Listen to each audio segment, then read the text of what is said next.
Ya, pemirsa, Lembaga Pengembangan Perbankan Indonesia memprediksikan penyaluran kredit pemilikan rumah hanya akan tumbuh di bawah 10% di sepanjang tahun 2025.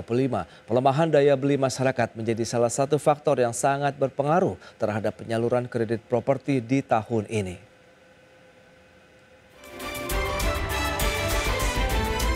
Tren penyaluran kredit pemilikan rumah atau KPR diperkirakan tumbuh melambat atau hanya di bawah 10% pada tahun 2025.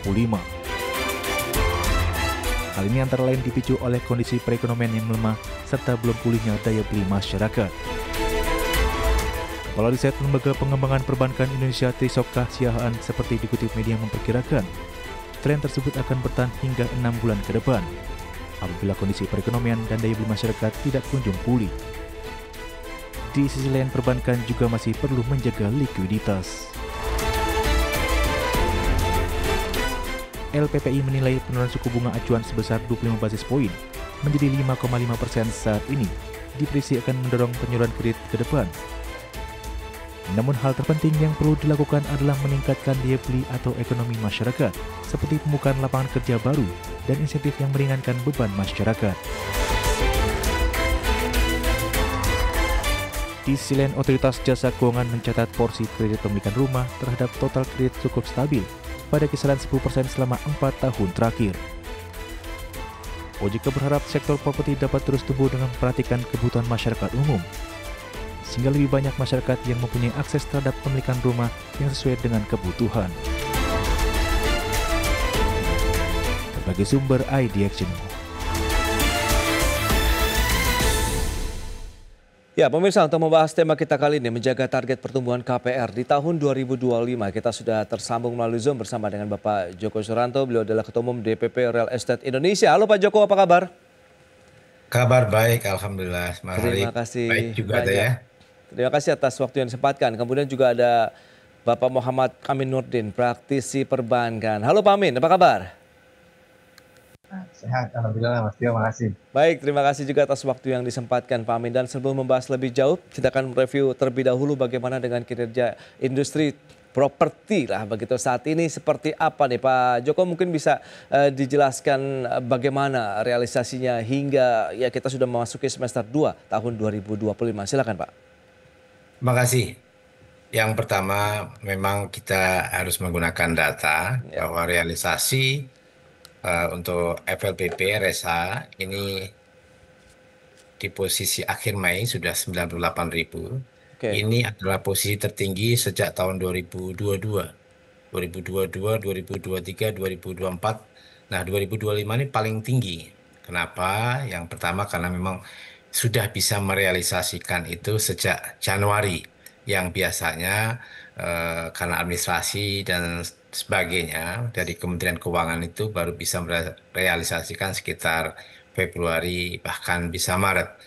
Yang kedua, dari realisasi untuk KPR komersial dalam hal ini yang non FLPP saat ini juga sudah 8.000 di atas 8.000. Kami berharap dengan PPNDTP pada akhirnya kemudian address positif dari program 3 juta rumah, kemudian juga banyaknya diskusi yang terkait dengan properti, program 1 juta rumah dan seterusnya ini Oke. membawa animo, membawa sesuatu yang menggugah bagi masyarakat untuk mau melihat lagi, merencanakan kembali dan selanjutnya bisa membeli pada awal-awal ini karena sampai posisi bulan ini nanti Juni itu akan berakhir.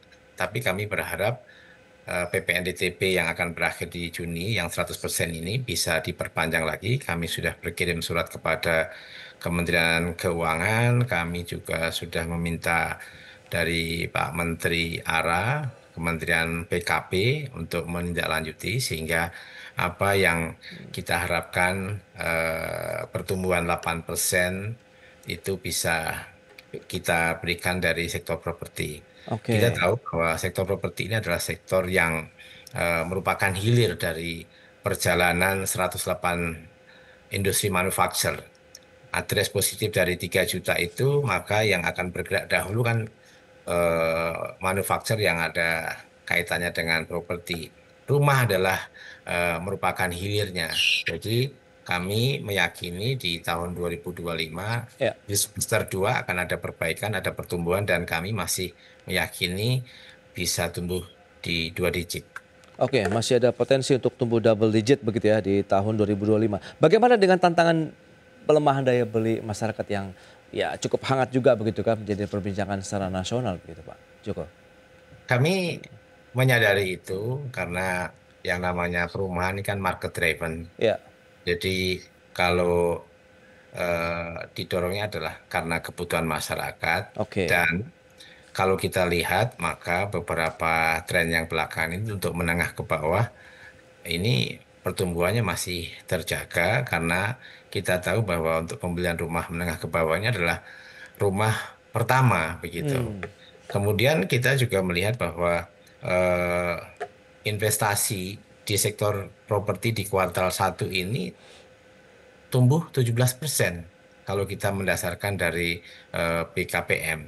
Artinya apa?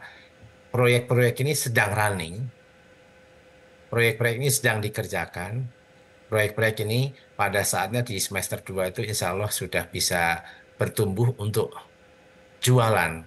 Nah, dari sisi supply ini akan memberikan dorongan lebih karena apa? Pada saat yang namanya proyek pertama itu harganya juga harga bagus begitu, oke. harga dasar, sehingga ini insya Allah akan memberikan insentif yang bagus bagi eh, teman-teman yang belum memiliki rumah pertama. Jadi dari sisi pendapatan ada tekanan, daya beli memang iya, tetapi kalau dari sisi kebutuhan untuk menengah ke bawah itu adalah hal utama. Kita tahu Oke. ketika orang menikah pada awal pertama pasti akan berpikir mengenai rumah. Dan Hmm, ketika ada kepentingan yang lain ataupun kebutuhan yang lain, pasti yang diutamakan itu rumah. Dan oke. kita meyakini apa yang dilakukan oleh pemerintahan saat ini dengan program 3 juta rumah, Ya, ya. kemudian juga optimisme dari Kementerian Keuangan yang menambah dari 220 kuota, 220 ribu kuota FLPP menjadi 350, ini bisa menjadi daya dorong, daya dobrak, karena ibaratnya bejana, ketika yang di bawah sudah panas dan sebagainya, maka akan bergerak ke atas. Baik, baik. Nah ini dia. Lantas review dari praktisi perbankan sendiri Pak Amin. Anda melihat bagaimana tadi sudah disampaikan FLPP memang bisa diarahkan menjadi game changer juga untuk sektor properti, berkontribusi juga terkait dengan pertumbuhan ekonomi nasional begitu. Review terkait dengan pelaksanaan program FLPP sendiri sejak pertama kali dilaksanakan sejak tahun 2010 sampai saat ini seperti apa? Pak Anda melihat ya perbankan juga memberikan satu kontribusi yang cukup kuat, saling menyokong lah begitu antara sektor perbankan kemudian sektor properti begitu Pak Amin. Ya, terima kasih. Saya sependapat dengan Pak Joko ya Hmm, terkait dengan pertumbuhan dan percepatan di awal 2025 ini untuk khususnya FLPP ya, karena kegesitan pemerintah dalam hal ini Kementerian Keuangan untuk segera menjalankan aksinya ya. Tapi di satu sisi kalau kita flashback terkait dengan program ini kan sudah mengalami berbagai macam perubahan skenario ya. Pak Joko pasti aware lah ini gitu ya. Meskipun kemudian kan tidak didominasi oleh satu bank saja, tersebar untuk beberapa bank yang berkontribusi selama program ini berjalan. Nah, oke. namun demikian saya melihatnya di tahun 2025 ini secara umum sebenarnya dibandingkan dengan tahun 2024 itu kreditnya kan ini kalau kredit berarti tidak hanya yang FLBP tapi juga kita bicara subsidi non subsidi ya. Itu dua-duanya cenderung terjadi perlambatan. Kalau kita bicara numbers by numbers compare dengan tahun-tahun sebelumnya. Nah, pasti kan perlu dicermati ya. Kalau kita bicara supply and demand mungkin masih normal-normal saja seperti yang Pak Joko sampaikan. Tapi kalau kemudian kita melihat di sisi lain di sektor perbankan sendiri kalau kita mulai kontribusinya ini kan bisa jadi karena benar ada terjadi perlambatan masyarakat ya, minat dan sebagainya, kemudian daya beli dan sebagainya. Ini pasti berimbas cukup besar ketika mereka berpikir untuk mengajukan KPR. Terlepas ada berbagai macam berita terkait perubahan tingkat suku bunga yang kemudian berpengaruh terhadap jumlah cicilan, tapi saya tidak melihat sejauh itu. Tapi intinya adalah angka-angka yang ada saat ini memang cenderung menurun. Nah, penyebabnya bisa macam-macam. Salah satunya karena kalau kita bicara minat masyarakat tinggi, belum tentu juga kalau kemudian mereka semuanya menginginkan atau mengajukan KPR juga ke bank untuk melaksanakan pembelian rumahnya. Yang pertama. Yang kedua, bisa jadi saat ini mereka itu melihat bahwa eh, tidak terlalu menguntungkan kalau kemudian harus mengajukan KPR ya ke bank di situasi yang seperti ini. Oke. Kita nggak ngomongin lagi tentang daya beli dan sebagainya. Ini kondisi yang real yang kita Iya, hadapi. iya. Dan kemudian dari sisi banknya sendiri, kan untuk bisa, secara umum ya, kalau kita bicara KPR kan jangka panjang nih Mas. Betul. Sementara kan kita juga harus mencari pendanaan atau sumber-sumber dana yang bisa dilakukan oleh bank juga harus yang lebih rendah, kemudian bisa bertahan lama, bukan dana-dana yang mahal dan short term gitu. Iya. Yang kemudian orang petani bunga naruh ngambil itu pasti akan berimbas kepada bank akan kesulitan memberikan pendanaan atau kesulitan dalam hal likuiditas untuk Oke. membiayai pembiayaan untuk perumahan. Itu sih secara umum. Iya, Terima kasih. tapi program FEP sendiri Pak, apakah bisa dikatakan juga bisa membantu mengurai masalah backlog lah di tanah air begitu? Ya, ini saya sangat sependapat dengan Pak Joko juga tadi ya, ketika bergulir program 3 juta rumah, meskipun sampai dengan hari ini nih belum final nih Mas. Oke. Secara skema, kemudian secara, bahkan Pak Joko pasti sadar lah, banyak perbincangan juga di media atau di secara umum gitu ya, di antara Satgas juga mungkin ya, itu kan tapi kita nggak terlalu tahu detailnya. Ada yang kemungkinan ada melakukan perubahan ukuran tanah, ukuran rumah dan sebagainya, itu sampai dengan hari ini itu masih menjadi pembicaraan loh Mas, belum ada keputusan. Jadi Oke. artinya wacana, saya nganggap ini masih jadi wacana, program 3 juta rumah terkait dengan kesiapan semuanya, baik dari hulu sampai hilirnya ini seperti apa. Program ini bagus untuk mendukung pertumbuhan ekonomi, saya sependapat dengan Pak Joko. Tapi faktanya kan tidak bicara seperti itu. Memang ini salah satu cara yang bisa menjadi jalan pemerintah mewujudkan 3 juta rumah. Kan Oke, beberapa oke. kali Pak Wamen itu udah sering ngomong bahwa Iya, iya. ini tuh kayak rumah itu jadi kayak hak asasi manusia. Setiap manusia itu harus punya rumah di Indonesia dan layak huni. Itu tuh saya sangat sependapat. Dan Baik, ini baik. salah satu program yang bisa mendukung ke arah sana, Mas. Oke, oke. Nah ini ya, menarik kalau kita cermati data dari statistik Sistem Keuangan Indonesia menunjukkan pertumbuhan KPR di April 2025 ini 8,67% secara tahunan, lebih rendah dari April 2024. Begitu, apakah realisasi data ini mempertegas adanya memang benar-benar pelemahan daya beli masyarakat yang perlu didongkrak lagi? Kita akan bahas lagi di segmen berikutnya, dan pemirsa tetaplah bersama kami.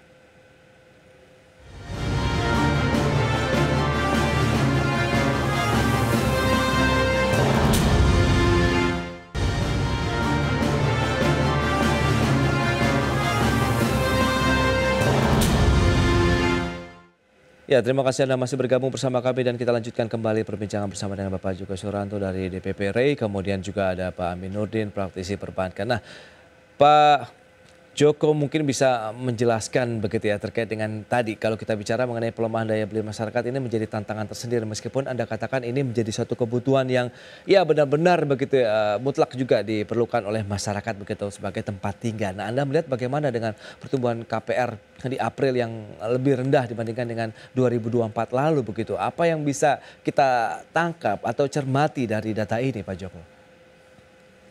Yang jelas begini, bahwa stimulus yang diberikan oleh pemerintah saat ini Ya. sedang running ya. Misalkan ada diskon atau 0% bagi PPG sama PPHTP, dan sampai hari kemarin itu tinggal 7 kabupaten kota yang belum memiliki perkadanya.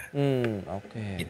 Ya, jadi kita tahu bahwa yang namanya injeksi stimulus itu tidak langsung membuat bergerak begitu. Iya, iya, iya. Ada tataran ketentuan, sudah ada kebijakan, nanti tinggal pada saat implementasi pun itu juga pasti ada problem. Kebetulan kemarin kami merapat dengan seluruh DPD Real Estate Indonesia, ada 33 yang mengikuti. Oke. Di atas 60% itu implementasi atas PBG bebas atau 0 rupiah sama BPHTP 0 rupiah itu sudah bisa berjalan. Yang lain masih ada hambatan dan sebagainya, itu bagian dari yang akan selalu kita temui. NKRI kan selalu begitu, aturannya Oke, gimana, pelaksanaan gimana. baik. Tapi saya harus mengapresiasi betul terhadap Kementerian Dalam Negeri, dalam hal ini Pak Tito, karena beliau itu memantau betul bagaimana implementasi itu, jadi baik dari pengadaan, pembuatan perkada maupun perwako, kemudian implementasinya, sehingga ini juga akan memberikan dampak untuk pertumbuhan selanjutnya. Jadi Hmm, 2 bulan, 3 bulan ke depan ini pasti akan memberikan suntikan yang lumayan kan begitu. Karena oke. apa? Kalau harganya 166, terus kemudian dia ada diskon PPATB itu sekitar 6 juta, itu kan sesuatu kan begitu. Nah, Hmm, ini pasti akan mendorong. Yang kedua yang akan kita lihat adalah pasti kemarin juga ada penurunan suku bunga Bank Indonesia, ya. pasti juga akan menggerak lagi dari sisi komersialnya. Yang ketiga, kami akan bertemu dalam waktu dekat ini dengan OJK.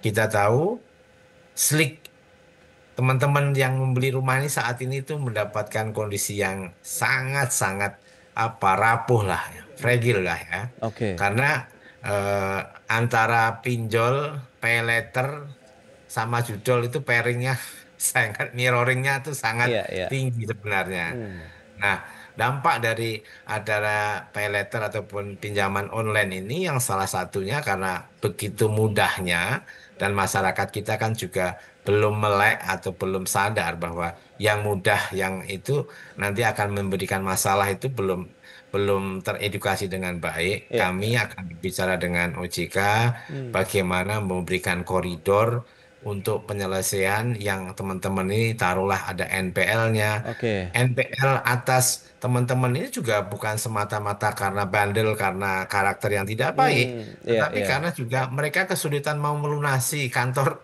cabangnya di mana, kadang-kadang juga susah ditemukan, sudah sudah juga susah untuk menyelesaikan, dan Hmm, ini ternyata NPL ini tercatatnya terus-menerus, dan oke.